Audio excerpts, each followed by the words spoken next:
Assalamu alaykum, hörmətli qarindoshlar.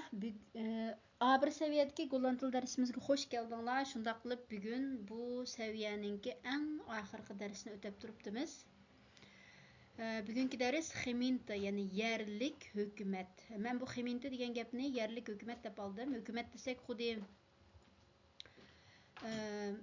bir dövlətning hökumətidək, lekin xeminta degəni bir şəhərning, bir yizining hökumətini bildirməkçi. Şuna yerlik hökumət deb tərcüm qılsam ən yaxşı bo'ldigandek his qildim. Bu dərs bizga shu xeminta deb hammamiz anglab baqqan, ya'ni xeminta qanday organ, nima ishlarni bijirdi, shu to'g'risida bizni qisqacha uchurlar bilan ta'minlaydi ekan. Qadam tekis kelaylik.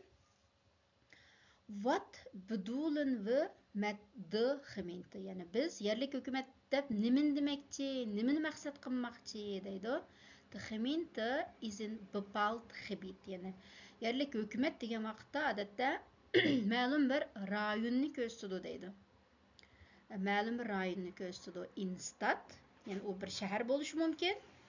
In dorp, yiza of enkele dorpen yoki bir qancha yiza. Yani ba'zida Gollandiyada yizalarni bek chiqqu, ba'zida kichik yizalar bo'lsa 2-3 yizininki bir dona gemeentesi bo'ladi. Shuna enkele dorpen deb shuni demakchi. In welke gemeente woon jij? Yani siz qaysi shaharlik hukumatda turasiz deydi. Yani mesela ik woon gemeente Amsterdam desa, yani ben Amsterdam'da turman demekçi. Amsterdam'ның hükümetinin içinde, hükümet idaresinin içinde emas. Yani bu gemeente degan gap o miyadda emas, bu faqat bir idare organ emas, balki yana bir rayonni ko'rsatadi. Gemeente Amsterdam desa, Amsterdam hükümeti de bütün Amsterdam rayonunu ko'rsatmoqchi. Endi gemeentening ikkinchi xil ma'nosi, de gemeente is ook het bestuur van dat gebied. Yani bizning ko'proq bildigan ma'nimiz shu. Normalda gemeentega borman desak, ash gemeentening ishxonasiga, organiga bormiz deymiz-ku. Bizning tushunadigan ko'proq ma'nolarimiz shuchu. Lekin men gemeente degan hozir men birinchi abzasda degandek bir rayonni ko'rsatadi. Yani gemeente Amsterdam desak, Amsterdam bütün Amsterdam rayonunu ko'rsatmoqchi. Bu kallanlarda aniq bo'lsin.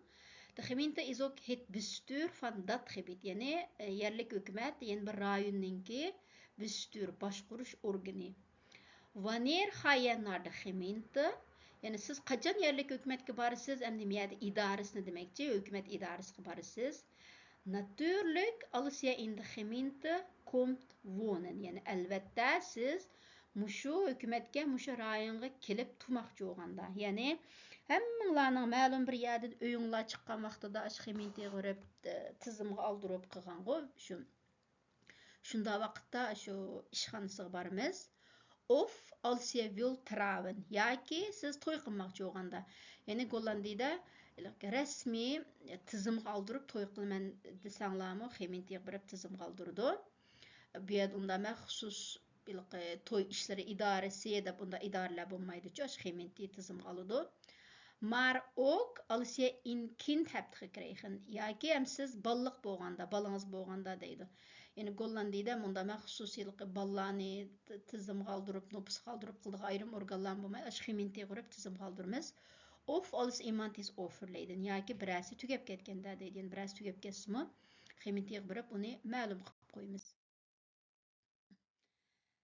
Wie wonen er in de gemeente? Yani yerlik hükümette kimler turadi? Op welke adres wonen de inwoners? Yani fuqarolar qaysi adresda turadi? Ben je getrouwd, to'y qilganmi? Heb je kinderen, balangiz bormi? Al die dingen moet de gemeente weten. Yani bularning hammasini yerlik hükümet bilish kerak deydi. Yani ashtunjiqdan o'yinglar chiqib, qaysi shaharlik hükümet, qaysi yerlik hükümet sizlarni qabul qilgan bo'lsa, bag'andam shu jadvallarni to'shqil soldi, adresingiz, to'y qilganmi, balangiz bormi, balangizning tug'ilgan kuni, ishi, u bu degandek. Yani mushlarning hammasini sistemaga kirgizdi bular. Bij de gemeente kun je ook allerlei informatie krijgen.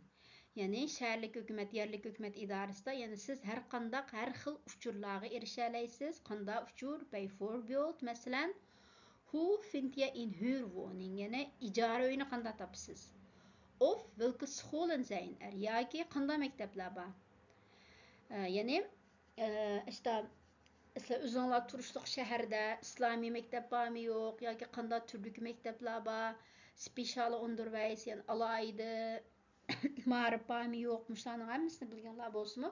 Xemintiýe barsaňlar ýa-ki Xemintiýiniň tor betlerinde uçurlar bilen täminleýdi. Bin jij al bij de gemeente geweest? Waarvoor? Yani siz allıburun yerlik hükümet idaresiga birip bakdыңızmı? Nimiş üçün deydi. Antikisini devamı. De gemeente zorgt voor allerlei dingen. Yani yerlik hükümet her xil işlaga zorgen voor, miyada ahmiyet beriş, kapaletlik kılış degendek ma'nolar var. Miyada kapaletlik kıldı dep aldım. Yani her xil işlaga kapaletlik kıldı. Mesela qanday işlar? Niet alleen voor voldoende woningen, yani fakat yeterlik turalgı boluş qılı emas, en goed onderwijs, yani yeterlik turalgı ve yaxşı marif qılı emas, ze zorgt ook voor sport en kültür, yani ular hem yana tenterbiye ve medeniyet işlerine kapaletlik kıldı.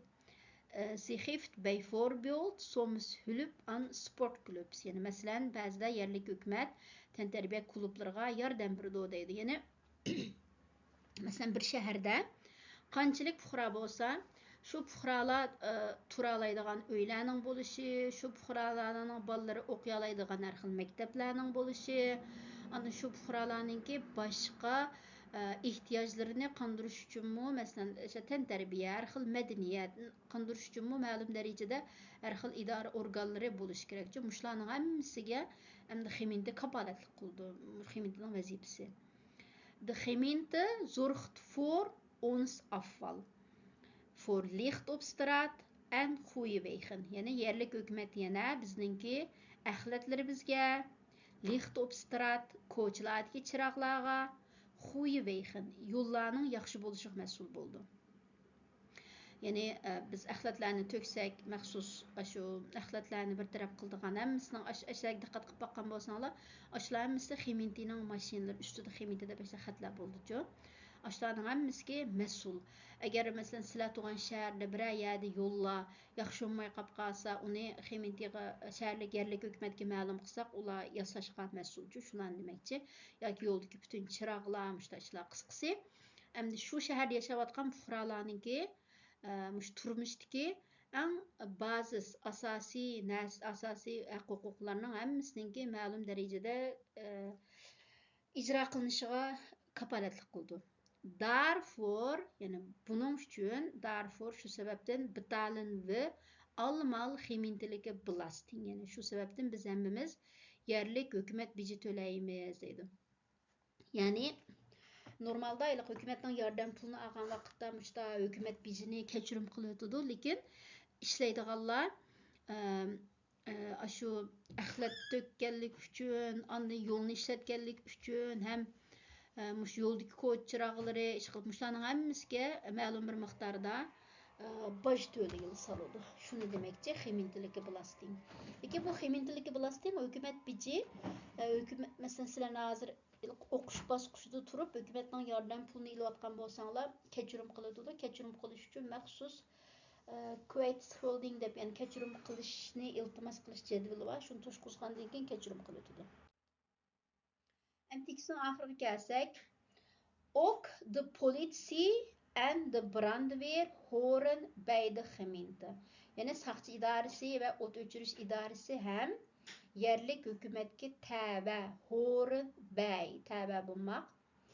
De burgemeester is daarvan het hoofd. Yani şäher başlygy, burgemeester şäher başlygy, ularning en çoň başlygy, hoofd diýen en çoň başlygy. Yani mesela sakçılarmı sakçı idaresinin başlığı var, lekin şehir başlığı sakçı idaresinin başlığının mı başlığı en çok başlık. Eğer sakçılarmı bir adamını tutmakçı olsa, mesela bir buyruqını kılmakçı olsa, çokum şehir başlığı imza koyuş gerekçi. Samen met de wethouders bestuurt hij de gemeente. Yani hij diyelim şehir başlığını göstermekçi. Şehir başlığı wethouder diyen şehir komiteti xadimleri, yani şehir komiteti xadimleri, yani ki kanun qonunni saqlag'uvchilar demakchi nimada agar badhavdir deganda bevositalam tarjima qilsak menimcha shahar komitet xodimlari deb tarjima qilsak mos kelgandek his qildim. Yani şəhər başlığı şəhər komitet xadimləri bilan birgə yerlik hökumətni başqurdu deydi. Yəni işte bir Xemintinin içində şəhər başlığı boldu, ondan Wethouders deb hər qaysı partiyalardan tanlanğan işte adamlar boldu. Ular birləşib işte xil yığınlarını içib, məsələn, ma şəhərə qanday məktəb salımız, qanday bina salımız, o bu degəndək çıxıb şəhərin işlərinə dair siyasi işlərni qərar qılıb çıxırdı. Şulan deməkçi.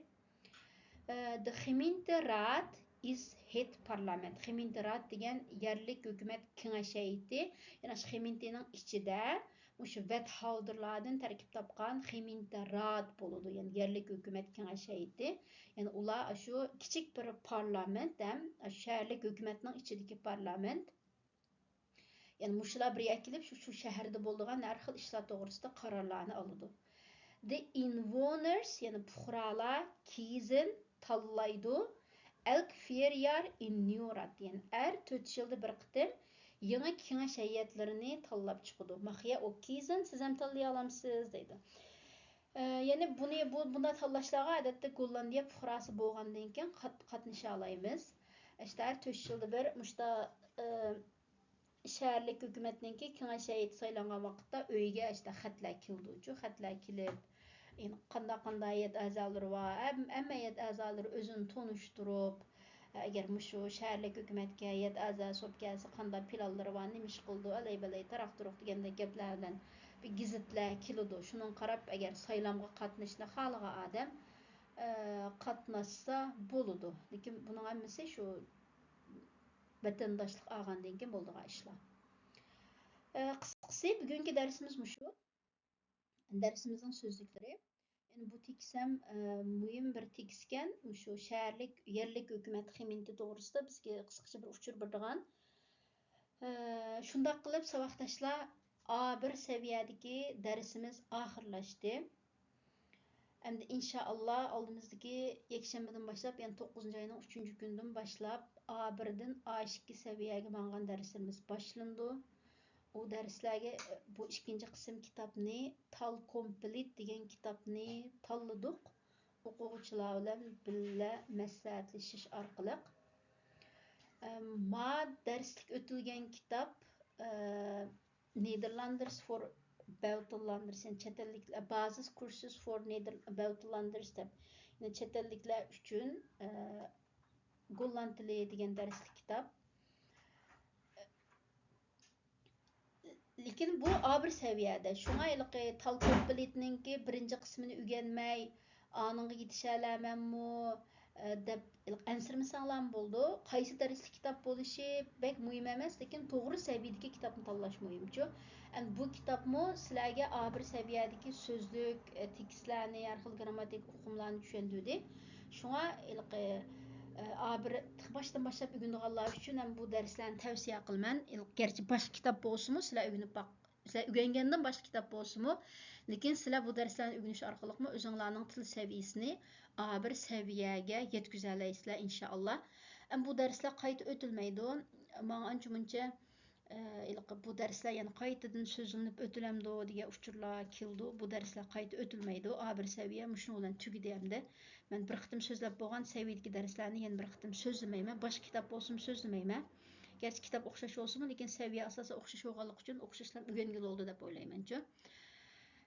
Şuna lekin bu derslerin anlaş jarayonida, mesela bu YouTube derslerini Google Meet'ten del nahmeydan ders ötken vaqtimizda anglayanmay, keyin anglagan qarindaşlar bolab, dersini anlaş jarayonida tushunmagan savolinglar bolsa, her vaqt menden ayrım so'rasanglar bo'ldi. Men u jihatda yetakchilik qilishni xohlayman. Ma'qul amsa Alloh ugunishinglarni utuqliq qilib bersin. Bir-birimizni duolarımızda eslab turaylik. Aman bo'lg'aysizlar. Ashki darsimizda ko'rishaylik.